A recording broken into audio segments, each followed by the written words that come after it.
50% of blind or visually impaired adults are unemployed.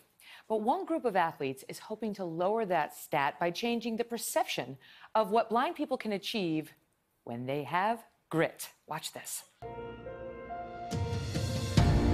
These 4 endurance athletes have come together to race across America. It's an annual bike race where cyclists pedal from the Pacific to the Atlantic in less than 9 days. But for Team C2C, Kyle Kuhn, Jack Chen, Dan Berlin, and Tina Ament, they have an added obstacle. They're blind. 1, 2, 3, go. Their message is simple: show what blind or visually impaired people can do. We can choose to have our blindness be a limiting factor, or we can choose it to be an asset. And I choose for my blindness to be an asset. 4, 3, 2, 1. Good luck out there.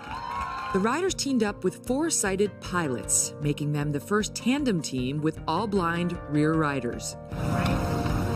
For 24 hours a day, 2 bikes would go as far as they could, then they would switch. The bikes that were off, we had approximately half hour to eat and clean up quickly, strip off our kits, get into something comfortable, and then try to get an hour or 2 of sleep in the moving RV until we hit the next point. Nothing stopped them from moving forward. It is 11:48 p.m. I say the being on the bike for me was the easy part, because that's what I did for the 9 months, 12 months leading up to here, was train on the bike.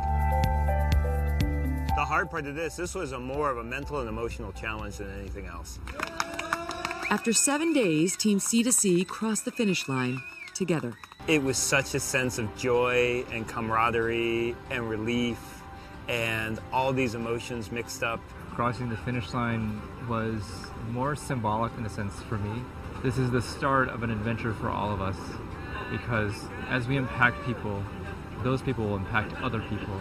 Every little mile that we do, every person we see, if one person gets another job interview or a second look, then we've won. Wow. We'll be right back. Hello, Today fans. Thanks for checking out our YouTube channel. Subscribe by clicking that button down there and click on any of the videos over here to watch the latest interviews, show highlights, and digital exclusives.